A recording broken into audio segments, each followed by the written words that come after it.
Welcome to lawyer academy India. मैं हूं advocate Karan Maurya. हम लोग इंडियन कॉन्स्टिट्यूशन का एमसीक्यूज का पार्ट देखने वाले हैं और अगर आप लोग आईबीपीएस एसओ जुडिशरी या फिर एआईबी की तैयारी कर रहे हो तो उसमें आपको ये बहुत हेल्प देगा। ठीक है, तो चलो शुरू करते हैं अपना lecture. Article 21 of the Constitution protects a person against conviction for an offense except for violation of। संविधान का अनुच्छेद 20 एक किसी व्यक्ति को किसी अपराध के लिए दोषसिद्धि से सुरक्षा देता है सिवाय इसके कि उसने किसका उल्लंघन किया हो। तो customary practice of the local community या executive instructions issued after the act या फिर any law passed at any time even after the act या the law in force at the time of the commission of the offence act. ठीक है, तो इसका 5 seconds में answer दो। अगर आपने कॉन्स्टिट्यूशन पढ़ा है तो आपको पता होगा 20(1) में क्या बोला है आर्टिकल 21 में। ओके, तो शुरू करते हैं अपना। काउंटडाउन हो गया खत्म। चलो देखते हैं आंसर। ये है हमारा the law in force at the time of the commission of the act. जब क्राइम हुआ था उस टाइम जो भी लॉ फोर्स में था उसी के हिसाब से सजा दी जाएगी। ओके, नेक्स्ट क्वेश्चन हमारा। The freedom to the right to freedom of religion under articles 25 to 28 is subject to which overriding consideration. अनुच्छेद 25 से 28 के अंतर्गत धर्म की स्वतंत्रता का अधिकार किन सर्वोपरि बातों का अधिक है। No restrictions whatsoever, approval of religious acts only, या फिर public order, morality, health and other provisions of part 3, या फिर consent of the state legislature in every case. 5 seconds आपके पास आंसर देने के।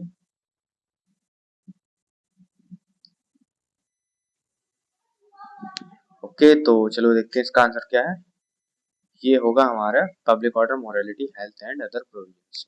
ओके, नीचे मैंने एक्सप्लेनेशन दे रखा है, आराम से पढ़ लेना। नेक्स्ट क्वेश्चन हमारा। Under article 14 the state shall not deny to any person equality before the law or the equal protection of the laws within। अनुच्छेद 14 के अंतर्गत राज्य किसी भी व्यक्ति को कानून के समक्ष समानता या कानून के समान संरक्षण से वंचित नहीं करेगा। यह अधिकार किस क्षेत्र में लागू है। Only with in his home state, या फिर ओनली इन यूनियन टेरिटरीज या टेरिटरी ऑफ इंडिया, या फिर only in areas notified by parliament. 5 seconds में आंसर दीजिए आप लोग इसका और अपने क्वेश्चंस देखते रहिए आप लोग कितने आपने ठीक किए कितने गलत, क्योंकि लास्ट में आपको बताना है कि आपने 25 में से कितने आंसर दिए थे। ओके, तो इसका आंसर देखते हैं। ये हमारा पूरे भारत में होगा। ठीक है, नेक्स्ट क्वेश्चन हमारा। Which writ is issued by a court to command a public authority to perform a public or statutory duty that it has failed or refuse to perform. कौन सी रिट किसी न्यायालय द्वारा किसी सार्वजनिक प्राधिकरण को सार्वजनिक या वैधानिक कर्तव्य को निभाने का आदेश जारी देने हेतु जारी की जाती है जो जिसे निभाने में विफल या इनकार कर चुका है।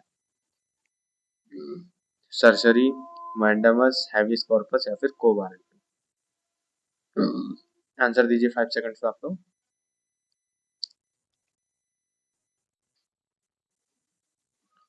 ओके, तो आंसर देखते हैं इसका क्या है। ये है हमारा सरसरी मैंडामस। ठीक है, और हैबियस कॉर्पस क्या होती है। अगर टू रिलीज द बॉडी, मतलब अगर किसी को किसी पुलिस वगैरह ने गिरफ्तार करके रख लिया और छोड़ नहीं रहे हैं, बिना वजह के गिरफ्तार कर लिया, तो हैबियस कॉर्पस। को वारंट जब कोई व्यक्ति है जिसके पास अथॉरिटी नहीं है किसी पद पर बैठने की और वो फिर भी बैठा है तो फिर उसको को वारंट इशू की जाती है। सरसरी में होता है कि जो कोई न्यायालय है जिसने जो अपनी क्या कहते हैं अपना जो क्षेत्राधिकार का दुरुपयोग करते हुए कोई केस जो है वो डिसाइड किया, ठीक है, और गलत आदेश पारित किया, तो उसमें सरसरी की रिट जारी की जाती है। ओके, नेक्स्ट क्वेश्चन हमारा। A person is illegally detained by a private individual, not a state authority. Can he seek the writ of habeas corpus?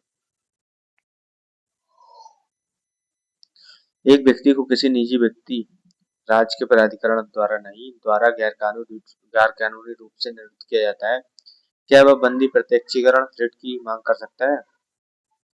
तो yes, habeas corpus lies against the both state and private individuals, या फिर yes only but only if the detention exceeds 1 year, या फिर no, या फिर no. Answer दीजिए इसका 5 seconds में आप लोग।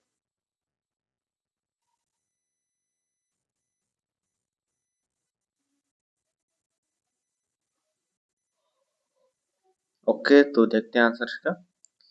यस होगा इसका। ठीक है, प्राइवेट इंडिविजुअल हो चाहे सरकारी हो, वो सबके ऊपर लागू होती है हैबिस कॉर्पस की रेट। ओके, नेक्स्ट क्वेश्चन है, right to privacy was declared a fundamental right flowing from which article by the Supreme Court in India in the KS Puttaswamy case. KS Puttaswamy मामले में उच्चतम न्यायालय ने निजता के अधिकार को किस अनुच्छेद से उत्पन्न मौलिक अधिकार घोषित किया? आर्टिकल 19, आर्टिकल 300 ए, आर्टिकल 21 या फिर आर्टिकल 25? इसका आंसर अब मेरे को आप लोग कमेंट में देंगे। ठीक है, इंपॉर्टेंट क्वेश्चन है तो याद रखना इसको, एग्जाम पॉइंट ऑफ व्यू से इंपॉर्टेंट है। ओके, चलो नेक्स्ट क्वेश्चन हम लोग देखेंगे। हाँ, तो हमारा नेक्स्ट क्वेश्चन है, article article 15(1) prohibits the state from discriminating against any citizen on ground of only of.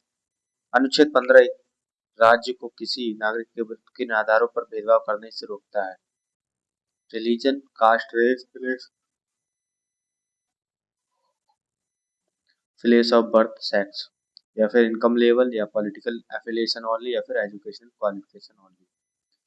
5 seconds आपके पास। नहीं पता है तो बेरेक्ट खोलो और बेरेक्ट में से देखो कि आर्टिकल 15 कहाँ पर प्रोहिबिट करता है स्टेट को। ठीक है, आई होप सबने देख लिया होगा। चलो देखते हैं इसका आंसर क्या है। तो ये जो है रिलीजन, रेस, कास्ट, सेक्स और प्लेस ऑफ बर्थ, इसके आधार पर भेदभाव नहीं करेंगे। ओके, नेक्स्ट क्वेश्चन हमारा, article 35 provides that power to make laws to give effect to certain fundamental rights such as articles 16(3), 32(3), 33 and 34 shall based exclusively in। धारा 35 यह प्रावधान करता है कि कुछ मौलिक अधिकारों जैसे अनुच्छेद 16(3), 32(3), 33, 34 को प्रभावी बनाने हेतु कानून बनाने की शक्ति किसके पास विशेष रूप से निहित होगी? तो parliament alone and not the state legislature, या फिर स्टेट लेजिस्लेचर ओनली, या both parliament and state legislature concurrently, या फिर president by ordinance only? Answer दीजिए इसका 5 सेकंड्स में आप लोग। और इम्पोर्टेंट क्वेश्चन है ये, एग्जाम पॉइंट ऑफ व्यू से डायरेक्टली यहाँ से क्वेश्चन आ सकता है। ओके, ठीक है, तो देखते हैं इसका आंसर। तो पार्लियामेंट के पास ओनली पावर होती है इसके बारे में कानून बनाने की। ठीक है, नेक्स्ट क्वेश्चन हमारा, article 16(4) enables the state to make provisions for reservation of appointments or post in favor of। अनुच्छेद 16(4) राज्य को किसके पक्ष में नियुक्तियों या पदों में आरक्षण का प्रावधान बनाने में सक्षम बनाता है? All citizens equally, only economical weaker sections, या फिर ओनली गवर्नमेंट एम्प्लॉयज, चिल्ड्रन, या फिर any backward class of citizens not adequately represented in state service? Okay, तो आंसर दीजिए इसका 5 सेकंड में। आर्टिकल 16(4) देखिए खोलकर और देखिए क्या बताता है वो। वेट कर रहा हूँ आपके आंसर का।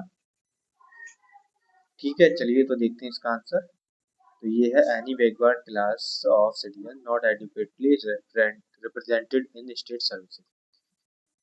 नेक्स्ट क्वेश्चन हमारा, a law classifies persons into two groups for a welfare scheme based on annual income. A person challenges it as violative of Article 14. Which test will the court apply to decide validity of this classification? एक कानून वार्षिक आय के आधार पर व्यक्ति को कल्याण योजना हेतु दो समूह में बांटता है। एक व्यक्ति इसे अनुच्छेद 14 का उल्लंघन बताते हुए चुनौती देता है। न्यायालय इस वर्गीकरण की वैधता तय करने हेतु कौन सा परीक्षण लागू करेगा? The test of reasonable classification, या फिर the test of proportional representation, या डॉक्ट्राइन ऑफ रेपुग्नेंसी, या फिर doctrine of pith and substances? Answer दीजिए 5 सेकंड में इसका।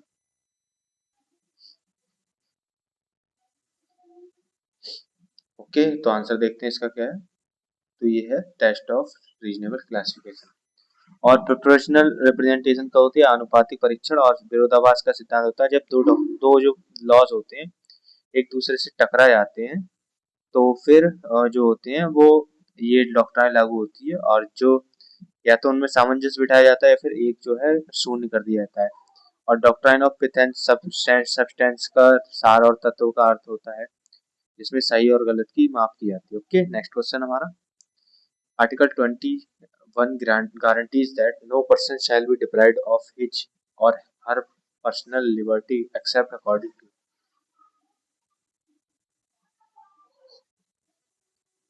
अनुच्छेद 21 यह गारंटी देता है कि किसी व्यक्ति को उसके जीवन या व्यक्तिगत स्वतंत्रता से वंचित नहीं किया जाएगा सिवाय इसके कि उस किसके अनुसार हो। Customary religious law, procedural established by law या प्रेसिडेंशियल ऑर्डिनेंस ओनली या फिर एग्जीक्यूटिव डिस्क्रिप्शन।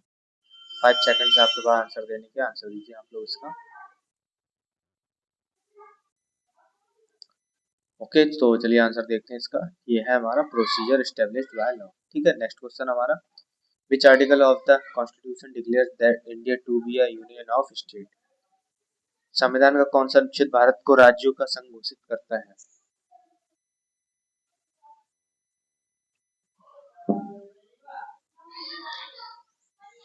अनुच्छेद 14, अनुच्छेद 5, अनुच्छेद 3 या फिर अनुच्छेद 1। आंसर दीजिए इसका मेरे को 5 सेकंड में आप लोग। ओके, तो इसमें क्या है आंसर हमारा है अनुच्छेद 1। ठीक है, वो बताता है सब कुछ। नेक्स्ट क्वेश्चन हमारा article 23 of the constitution prohibit. संविधान का अनुच्छेद 23 किस पर प्रतिबंध लगाता है? Traffic in human beings and force labour या employment of children in factories या फिर डिस्क्रिमिनेशन इन पब्लिक एम्प्लॉयमेंट या फिर conversion from one religion to another. 5 seconds में आंसर दिए आप लोग इसका।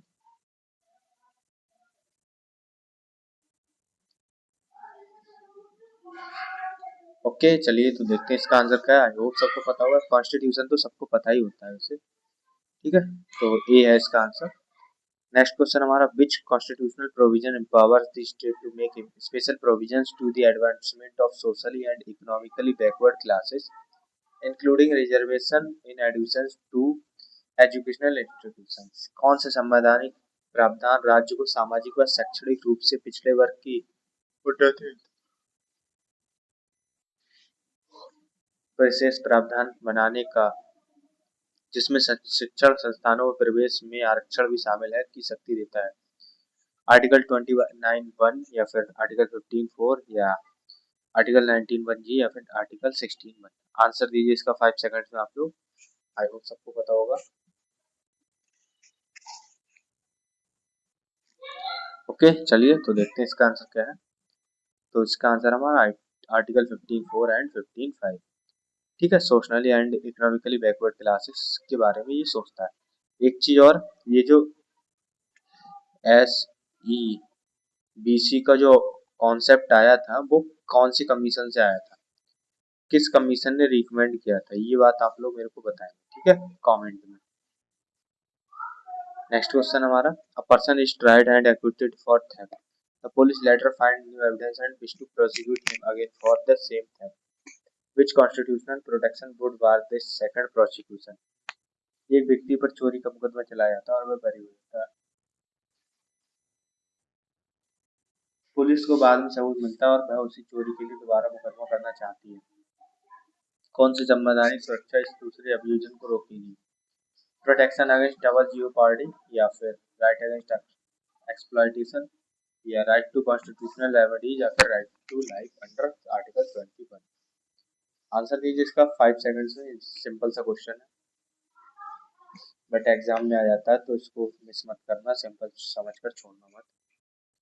ओके, तो देखते हैं इसका आंसर। ये है हमारा डबल जियोपार्डी का सिद्धांत। ठीक है, एक ही व्यक्ति को एक ही अपराध के लिए दो दो बार सजा नहीं मिलेगी। नेक्स्ट क्वेश्चन हमारा article 32 which Dr. D.B.R. Ambedkar called the heart and soul of the Constitution guarantees the right to। अनुच्छेद 32 जिसे डॉक्टर B.R. अम्बेडकर ने संविधान के आत्मा और हृदय कहा था, किस अधिकार की गारंटी देता है? तो ये क्या, होल्ड पब्लिक ऑफिस या move the supreme court directly for enforcement of fundamental rights या फिर वोट इन जनरल इलेक्शंस या फिर फॉर्म पॉलिटिकल पार्टीज। 5 सेकंड आपके पास आंसर देने के। ओके, तो आंसर देखते हैं इसका। ये है हमारा move the supreme court for directly, और यही इसी में जो है 5 रिट्स दी गई हैं और 5 रिट्स के नाम आप मुझे कमेंट में बताएंगे। ठीक है। ठीक है। 5 रेट्स जो है वो कौन कौन सी है, कमेंट में आंसर देंगे। नेक्स्ट क्वेश्चन हमारा, which of the following freedom is not among the 6 freedoms guaranteed to citizen under article 19(1)? Freedom of speech and expression, या फिर freedom to practice any profession और carry on an any occupation trade और business, या फिर freedom to assemble peaceful and without arm, या फिर freedom to form a trade union and go on a strike as an absolute right. 5 seconds आपके पास।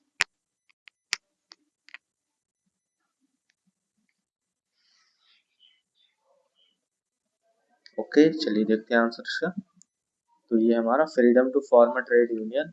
इसमें आप लोग कंफ्यूज होंगे कि ये भी तो है इसमें राइट।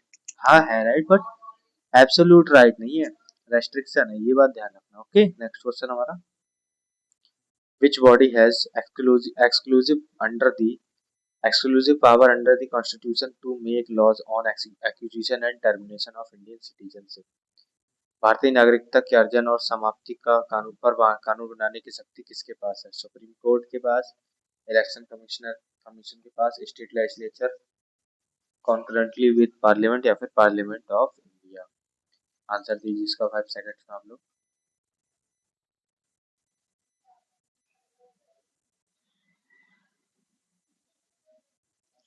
चलिए ठीक है, देखते हैं आंसर इसका।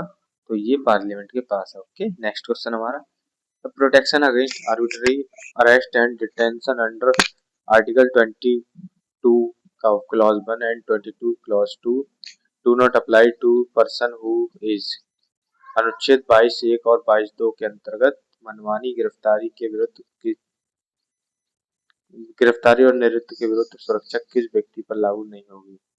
तो एन एनिमी, एलियन और person arrested detained under a preventive detention law, या फिर any person arrested for a traffic violation, या any Indian citizen accused of a bailable offence, या फिर any arrested by a private citizen.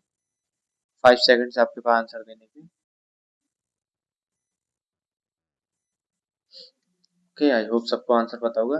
इसका answer हमारा an enemy, alien और person arrested detained. Okay next question हमारा, a state legislature is asked for its view on a bill under Article 3 to alter its boundary but does not respond within the period specified by Parliament. President. What is the legal effect? अनुच्छेद 3 के अंतर्गत किसी राज्य विधानमंडल से उसकी सीमा बदलने वाले विधेयक पर राय मांगी जाती है, परंतु वह राष्ट्रपति द्वारा तय समय में जवाब नहीं देता, इसका कानूनी प्रभाव क्या होगा? The Supreme Court must be consulted instead, या फिर Parliament may proceed with the bill regardless, या फिर the President must rescind the bill indefinitely, या the bill automatically lapses। Answer दीजिए 5 सेकंड्स में इसका।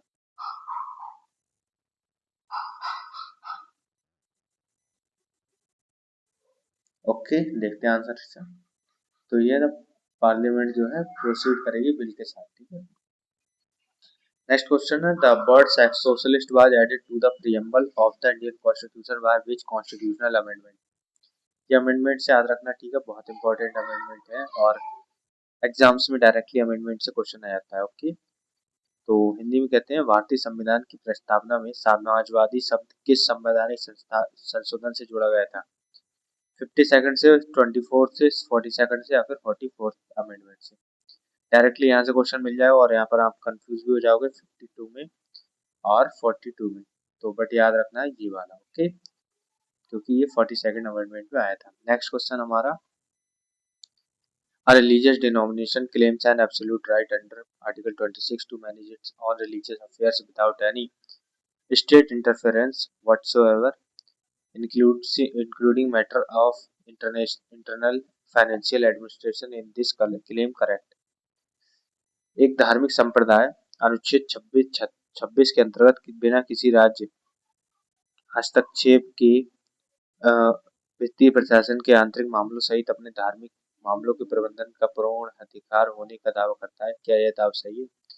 No, article 26 apply only to individual not denominations, या फिर yes but only for denominations registered before 1950, या yes article 26 gives an absolute and unregistered right in all matters, या फिर no, article 26D subjects administration of property to law while religious affairs management is protected subject to public order, morality and health। 5 second से आपके पास answer देने की। Simple सा question है, but लग बढ़ा रहा है, कोई दिक्कत नहीं है। ठीक है, इसका आंसर आई होप सबको पता होगा। चलिए आंसर देखते हैं इसका। ये हमारा नो। ठीक है, पढ़ लीजिए एक बार। नेक्स्ट क्वेश्चन हमारा, reasonable restrictions on the freedom of speech and expression under Article 19(2) can be imposed on ground such as। अनुच्छेद 19(2) के अंतर्गत भाषण और अभिव्यक्ति की स्वतंत्रता पर युक्त प्रतिबंध किन आधारों पर लगाए जा सकते हैं? ओनली नेशनल सिक्योरिटी, या फिर sovereignty integrity of India, security of state, public order, decency, morality, contempt of court, defamation and incitement to an offence, या फिर ओनली इकोनॉमिक पॉलिसी क्रिटिसिज्म, या फिर ओनली रिलीजियस सेंटीमेंट्स। 5 सेकंड्स आपके पास। चलिए answer देखते हैं इसका क्या है। आई होप सबको पता होगा। तो ये हमारा सॉवरेनिटी, इंटीग्रिटी, सिक्योरिटी आदि चीजों के लिए लगता है। नेक्स्ट क्वेश्चन हमारा, the principle that a law violating fundamental rights is invalid only to the extent of the inconsistency while the rest of the law survives is known as. सिद्धांत के मौलिक अधिकारों का उल्लंघन करने वाला कानून केवल असंगति की सीमा तक अमान्य होता है, बाकी कानून प्रभावी रहता है। किस नाम से जाना जाता है? Doctrine of eclipse, doctrine of colourable legislature, या डॉक्ट्राइन ऑफ सेवरिटी, या फिर doctrine of pith and substance. सारी की सारी डॉक्ट्राइन याद कर लेना, ये इंपॉर्टेंट है एग्जाम पॉइंट ऑफ व्यू से। ठीक है, एग्जाम्स में डायरेक्टली आ जाती हैं डॉक्ट्राइन्स। ओके, तो आंसर दीजिए इसका 5 सेकंड्स में। चलिए आंसर देखते हैं इसका। तो ये होगा डॉक्ट्राइन ऑफ सेवरेबिलिटी। ठीक है, ये लास्ट क्वेश्चन हमारा, article 17 of the constitution deals with. संविधान का अनुच्छेद 17 किससे संबंधित है? Freedom of speech and expression, या फिर equality of opportunity in public employment, या अबोलिशन ऑफ अनटचेबिलिटी, या फिर अबोलिशन ऑफ टाइटल। आंसर दीजिए इसका 5 सेकंड में आप लोग।